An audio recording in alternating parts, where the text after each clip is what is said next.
The house was quiet that afternoon, the kind of silence that feels like it's screaming. I was washing the dishes slowly, watching the foam run down the sink, when I heard the gate open. My heart sped up for no apparent reason. Maybe it was habit, maybe it was fear. My mother came in first, her face grim, and behind her was my father, dragging his slippers like he was carrying the weight of the world. I pretended not to notice, just kept wiping a plate, waiting for the inevitable. "We need to talk," she said, and the sound of those words made the water in my hands feel ice cold.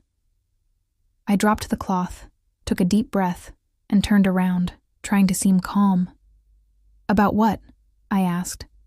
She looked at the floor, then at him, and finally at me, as if rehearsing a blow. "You know very well," my father answered, his voice as dry as a stone. I was confused. I knew things hadn't been good between us. Ever since I lost my job, the atmosphere at home had become heavy, as if every breath I took was expensive. Still, I never imagined what was coming. They started listing my flaws, one by one. Each word was like a brick being pulled from the wall that held me up. "You don't help with anything. You live at our expense. You don't even try to change." I tried to defend myself, but my voice trembled. "I'm trying. I've sent out resumes. I've been doing odd jobs," I said, but my mother cut me off with a gesture. "I'm tired of promises. I'm tired of waiting for you to grow up." That hurt more than I wanted to admit. I looked at her and saw the woman who taught me to take my first steps, but now she seemed like a stranger. "Mom, I'm not a burden to you," I insisted, trying to hold back the tears. She looked away. "It's no longer a matter of opinion, my daughter. It's a decision." The floor seemed to disappear from under my feet. My father was silent for a few seconds, then spoke with a firm, almost cold voice. "Starting today, we want you to find another place to live." I couldn't say anything. I just stood there, my hands trembling and my heart shattered. A lump formed in my throat, and the words just wouldn't come out. They walked away, while I tried to understand how everything had turned upside down. That night, I locked myself in my room and cried like a child. I looked at the suitcases in the corner, the same ones I once used to come back home after a difficult divorce. I thought that here, with them, I would be safe. Little did I know that the greatest abandonment was yet to come. The next morning I woke up to the sound of rain on the roof and a tightness in my chest that seemed endless. The smell of coffee came from the kitchen, mixed with the clatter of silverware, and for a moment I thought it had all been a nightmare. But then I heard my mother's voice, dry and impatient, and I remembered it was real. "Get up, we need to talk again," she said from the hallway. I sat at the table, the coffee already cold, and stared at the cup.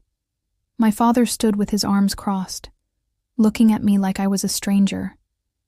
"This can't go on, daughter," he began, with a calmness that hurts more than a shout. "You're an adult now. You need to learn to stand on your own 2 feet. My mother looked at me with teary eyes, though she tried to hide it. "We love you, but love doesn't pay the bills, nor does it solve everything," she said.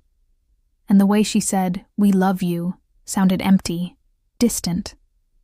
I swallowed my tears and nodded. "All right. If that's what you want," I murmured. I went to my room, closed the door, and started packing. As I folded an old blouse, the door opened behind me. It was my father. "You can leave the keys on the table before you go," he said, without looking at me. I took a deep breath and just replied, "I will." He left, and the door clicked shut, echoing in my chest. When I walked out, the rain had stopped. I carried my bags to the gate. The door opened behind me. My mother was there, her eyes swollen. "We've decided you don't live here anymore," she said, her voice cracking. My father appeared right after and yelled, "Get out of here, you parasite." The words cut like a blade.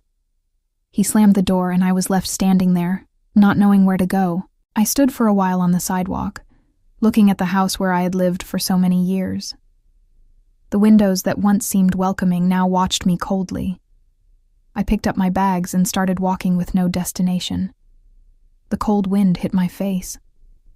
I thought about everything I had done for them. The nights I stayed up taking care of my mom when she was sick. The times I gave up buying something for myself to help with the bills. None of it seemed to matter anymore. I ended up at the city's bus station. I took out my phone and texted a childhood friend, Sita. "Sita, can I stay with you for a while?" I wrote. A few minutes later, my phone vibrated. "Of course you can. The house is simple, but there's a spare room and a big heart to welcome you."